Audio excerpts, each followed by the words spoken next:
and welcome to St. Mary's continuing series on the year of the Eucharist, where we've asked various members of our community to speak to us about their experience with the Eucharist.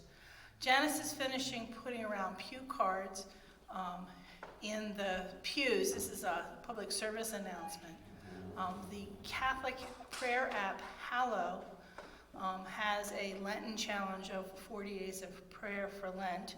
And if you are a cell phone user, if you're an app user, you're invited to join that, to participate in that. It's one of the free services on their app, although they do have a subscription service if you want more access to content.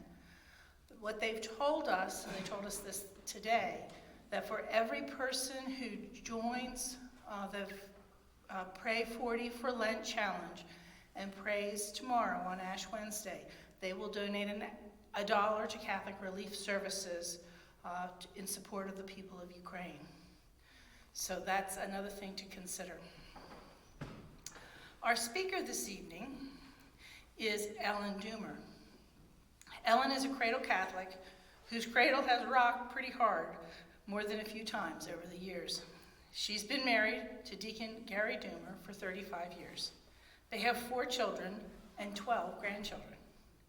Ellen is a mental health therapist with a specialty in pastoral counseling and spiritual direction. Her joy in life is to connect with others who are on the journey with the Lord and to help them along the way. Ellen?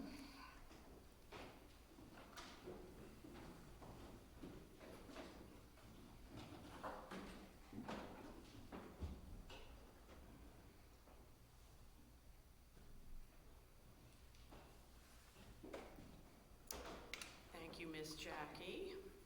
Nice to see all of you here. I think I know all of you. It's pretty cool. Been here a long time.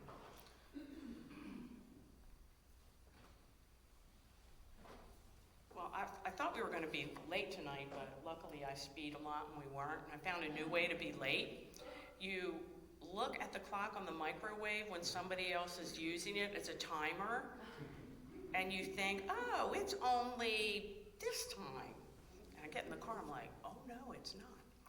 So always be careful of that. As we sit before Christ tonight, we're most likely aware that tomorrow is Ash Wednesday. So how many of us feasted today before our fasting? Donuts, ice cream, all that good stuff, king's cake, which I've never made one, but I thought would be fun. And I see my wonderful Optavia coaches here, and I'm not going to tell her anything that I ate today because it's a program that helps you lose a little weight. Anyway, tonight I want to share a few thoughts with you about the Eucharist. I have not been able to see any of these other than one that my friend did because I'm usually working. So tonight I decided, okay, I'm going to take off a little bit early and come talk about Jesus and what he's done to me. Yeah, to me and for me. You know me well. I might ramble and go off on my little note sheet here, but he's in charge of whatever I say, so talk to him if you don't like it. I think, I have realized that I'm a person who I like wisdom, but I also have this very childlike and mystical side to me. And I love to look at many resources, as maybe some of you do. So I'm going to share a little bit from some resources, but I'm also going to share just some moments from my own journey over time with Jesus. And it's funny, if you've ever done that, if you've ever sat down and just thought about, okay, what were those touch points along the way? It's very interesting because I know I had to do this back in school when we had to write about it for my master's degree, but sitting and preparing it gave it a whole different flavor. And quite honestly, it's been pretty aggravating because ever since I agreed to do this talk, my spirit has sort of been on vacation. I'm like, hey, help me out here. I remember Jackie saying, what are you going to talk about? I don't know. I really don't know. Feeling like the teacher is where's your homework, honey? But, you know, I would blame my busy life, and all of concerns, shaming myself for procrastinating. But then I realized, you know, when you sign up for something like this, somebody is back here, and it's that evil guy, and he is going to distract you with anything. So I gradually got some stuff together for this talk, but it wasn't until last night at around 11 o'clock that I sat down to write some notes, and what I prepared came out totally different. So I wasted all of that time. It's taken many paths, you know, turns off the path, and that, you know, that was me. I was purposefully turning away, feeling unworthy at some point to even stand up here and share with you all. So it's a little bit of personal today and a little bit of informational. What do I remember about the first time I received Christ? It's embarrassing. I really don't remember that much. I do remember practicing, you know, at church. I remember shopping with my grandmother and my mom for the dress, which I still have, and sitting in a church very much like this out in Clarksville in Howard County, where they have a chicken dinner every June. So I was well prepared when I came here. I surely knew how to serve out those chicken dinners from when I was a kid. The only thing I think I remember that I really knew is I knew I loved Jesus in that little girl way. Yes, I love Jesus.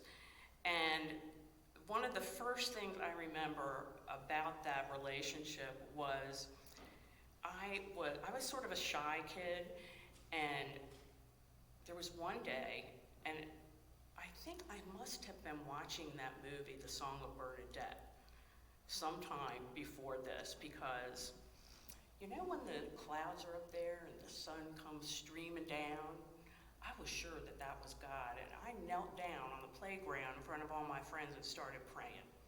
Well, that just felt so good to me, but I was teased mercilessly about that.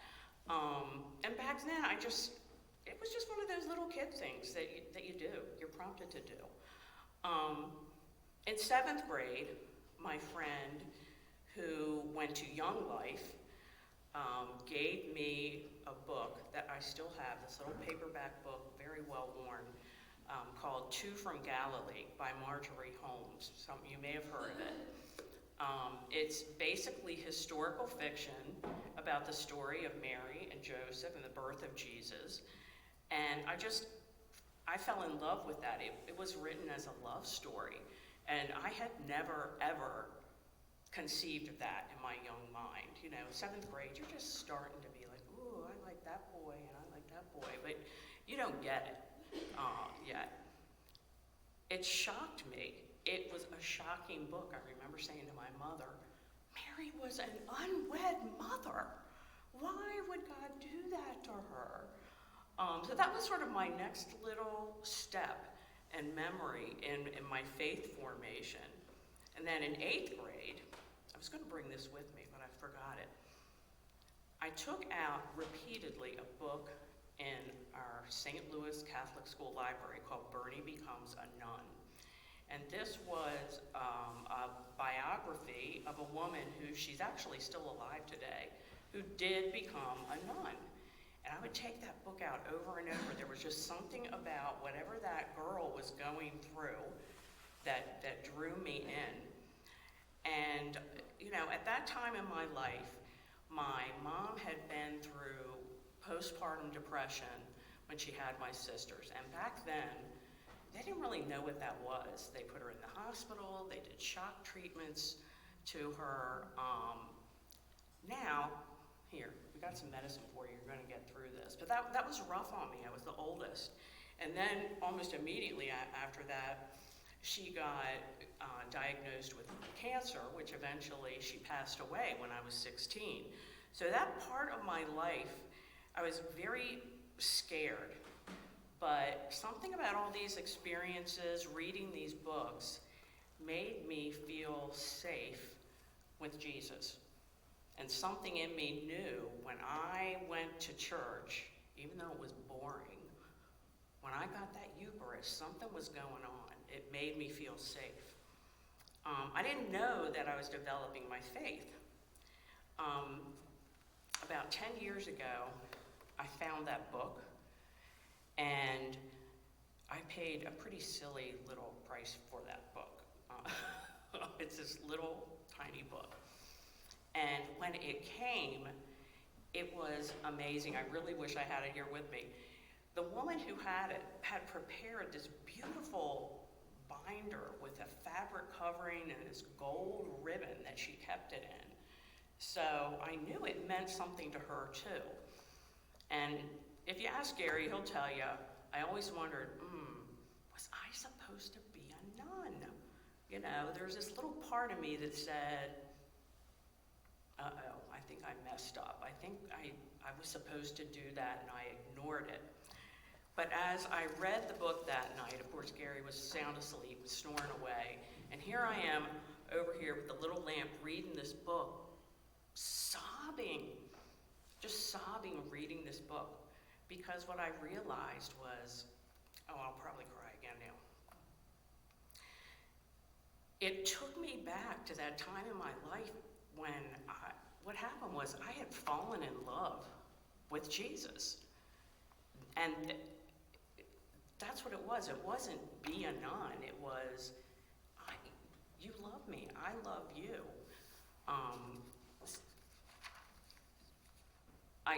I don't even have the words. In my older life, I went on a Cursillo, and then I went on another retreat, and they sort of tricked me into speaking about my experience, saying, oh yeah, a whole bunch of other people are going to do it too. I was the only one that actually showed up, because obviously I don't mind speaking in front of people. And the way I described that experience, it just came out of me. It felt like that silent week with God was like I was on a honeymoon. I had no idea that you could fall in love with this unseen person. When I talk to my kids about being with Christ, that's what I want for them. I don't want them, oh, come to this church and do all of this. Yeah, I want that, but I want them to know that you can fall in love with Christ, and he loves you back even more.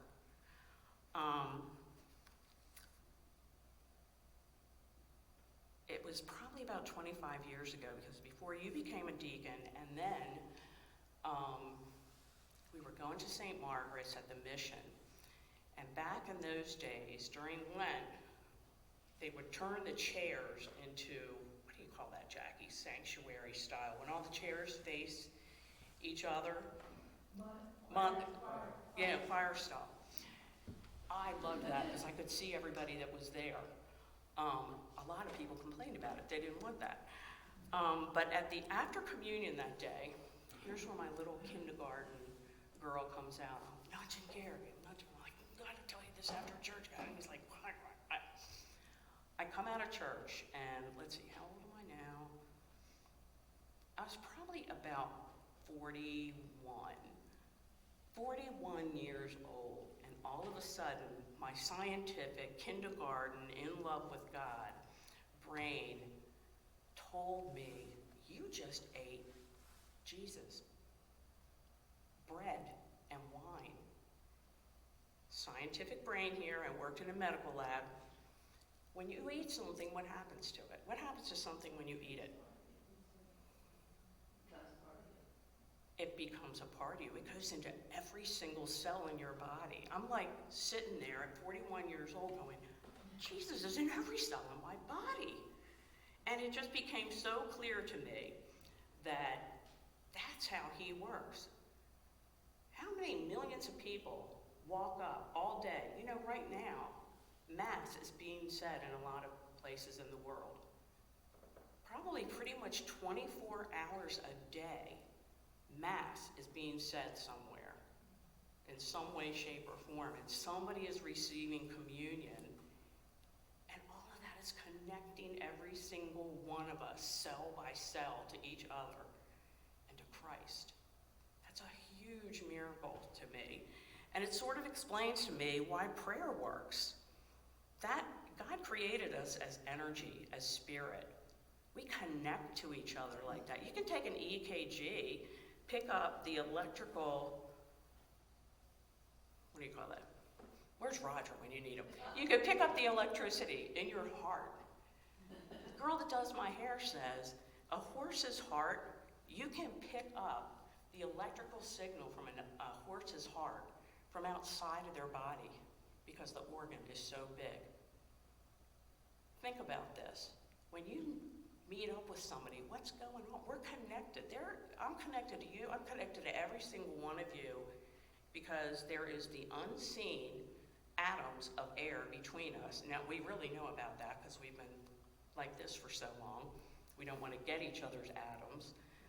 We are totally connected to every single person we meet up with, whether it be known that it's through Christ or not.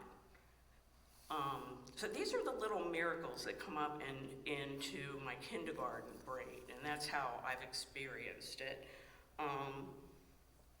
The depth of the feeling of that, I just can't explain, and I know some of you have it, and I know some of it's different for everybody, that this Jesus, the Son of God, is here to have this ultimate experience with every single one of us, but are we ready? Take a minute and think about this. Do you have friends that you invite to your home only after you have done a proper cleanup and a perfectly prepared meal? And do you have friends that you just, yeah, come on over, right now, doesn't matter. All I have is some celery and a bottle of water here. Come on over to my house. There's toys and clutter and just the evidence of real life all over the house. Who are you trying to make an impression on? Who do we try to make an impression on with that? What is about that? And who do you know so well that you don't need to worry about what the house looks like? Think about it. What list is Christ on?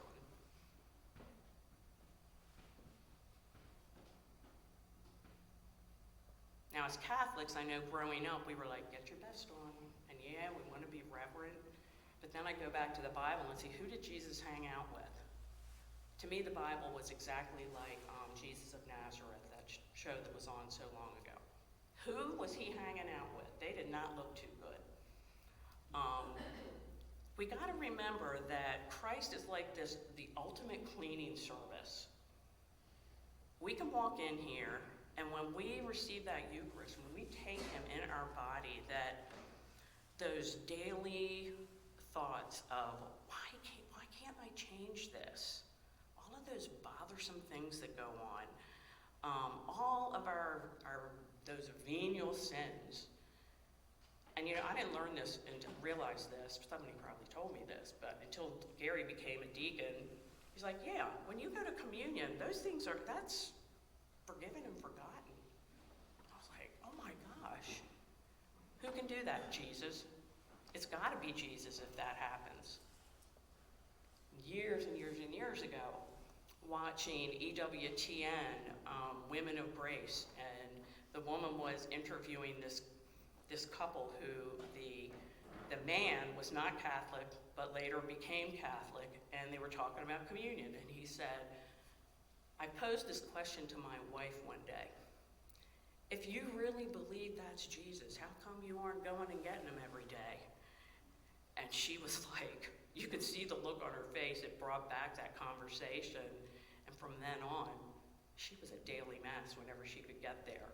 He just put it right to her. Do I go to daily mass? No. Do I want to go to daily mass? Yes. Can I? Sometimes I can. Sometimes I can't. Sometimes I say, I got something else to do. When I remember that story, I'm like, girl, why aren't you at daily mass getting this Jesus in your body, in your heart? There's more than a few Sundays that I am pretty much like coming in here not really prepared. Not really prepared. There's a lot of things on your mind, a lot of things on my mind. I want to chit-chat with people. I haven't bothered to prepare anything other than maybe some hot dogs on the grill in this little place. But I know when I come in here, especially at St. Mary's, so many of us talk about this. This is a place where if heaven was like this, I'd be totally satisfied. The people here, we all know it, are just so incredible. And I think it's because there really is a deep, deep belief in the Eucharist. There's a lot of us Catholics out there that don't believe, and I think that's why we're having this year of the Eucharist. The truth of this is that Christ invites us to this table to transform us. He knows we need something we can put our hands on. So he gives us the bread and the wine. We're human. Feed them, they will come. And some years ago, Gary's friend gave us a book called Say But the Word, How the Lord's Supper Can Transform Your Life. It's by a guy named Theodore Dobson. And what it does, it explains how to, when you're at Mass, to allow that transformation to start in you. So you're not just sitting out there watching this happen, that you can participate in this transformation. And the key moment that he talks about is the preparation of the gifts. And it's sort of a time at Mass when, okay, we've heard the Word of God, somebody's given a wonderful homily, the basket is being passed around again, we're singing the hymn, we're looking for our wallet or our checkbook or the envelope, and, maybe this is the time to take a bathroom break because it's like intermission, if you think about it. Well, we can miss it. We can miss this key element because we're not just sending our money up there. We are preparing ourselves during that time. And the secret to staying glued in your seat during that intermission is to know that it's not just my money going up there. It's not just, okay, Father's getting everything ready, Phil's bringing this over, and we're not just sitting around waiting. It's a time for us to prepare. And the way Mr. Dobson talks about this is, as the bread is being prepared, think about bread, which is a very physical element. Think about preparing that bread yourself and take the physical, material parts of you that are suffering, your physical ailments, anything like that, and knead it into that bread that's being offered up. For the wine, take your emotional and your spiritual needs and allow them to be quenched with that wine. So what he's telling us is to take our stuff that's going on and put it on that table and let it be transformed. Let yourself be transformed, because that's what you're preparing for when you go to the Eucharist. The most important part of this, though, is you want to be changed. You have to want to. You have to desire that change. Because we all know we can sit through Mass like this. Oh my gosh, I got to get to the grocery store, or I'm going to be late for soccer, or whatever it is that's coming up next. You've got to desire that change. If you understand what happens here, you will not want to miss this event. You will be running to church on Sunday. Let's face it, most of the time we're pretty content with ourselves. Even St. Augustine, he used to pray for his conversion, but he would add, but not yet. Think about today. It's Fat Tuesday. Yeah, I'm going to start my conversion tomorrow on Ash Wednesday. I'll start praying every day tomorrow on Ash Wednesday, because today I'm going to eat. I'm going to have 3 glasses of wine instead of 1 because I'm giving that up. It's going to be on my terms. Even Lent, it's on our terms. It's a daily struggle to keep this desire up. And I love in the Bible where Paul tells us this. It's in Romans 7:14 through 16. And what I'm going to quote you is from a Bible called The Message, which this wonderful guy took the whole Bible and sort of said, okay, if I were saying this, if today we were saying this, what would it sound like? And he writes, okay, I know all God's commands are spiritual, but I'm not. Isn't this also your experience? Yes, I'm full of myself. After all, I've spent a long time in sin's prison. What I don't understand about myself is that I decide one way, but then I act another, doing things I absolutely despise. So if I can't be trusted to figure out what's best for myself and then do it, it's pretty obvious that God's command is necessary in this process. He's realizing, I can't do this on my own. I'm my own worst enemy, and we are. When this transformation takes place, what are we? We are what we eat. We become part of Christ. He becomes part of us. We become part of his body. Don't be afraid to push yourself beyond that comfort zone of the church's requirements for Lent. Those of us who are a little bit older know that they've been toned down a lot to make people more comfortable. Lent is not a time to be comfortable. It's a time to look at ourselves and say, I want this. I want transformation. I'm not just waiting for my Easter basket here. I want the real thing. I'm on my way to heaven. When you get your ashes tomorrow, pray that God is going to give you the courage and the humility to see what personal closet you need to clean out. Because I've probably got more than one. I know we've all got at least one. Yeah, Gary, we're going to be doing some decluttering at home too. What needs a deep clean? You got to pick up that cross, whatever it is, in that closet and carry it on your personal Calvary. And remember, others are going to be watching us. They know it's Lent. Tomorrow they're really going to know it's Lent. We're going to have this big, huge cross on our forehead. And don't wait till tomorrow night. Do it in the morning so people see it on you all day. People watched the Lord on the way. There were crowds watching him trudge up to Calvary with that cross. That cross was all of our stuff from the past until the end of time. Someone might, you never know, might be prompted to help and comfort you along the way. They did with Christ. Simon, Veronica. Accept that help. You never know what it may be. It may be an invitation to something that you'd never dream of. It may be somebody speaking the truth in love to you. Take it. It's a message. And be excited knowing that if you desire, you will be transformed. It's exciting, but excitement also has a little bit of scare to it. Because once you go through this, you're going to be different on Easter.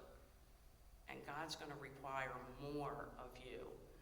But you know something? You're going to be happy to give it. So, in using Gary's phrase that I love so much, may the praise be to Jesus Christ.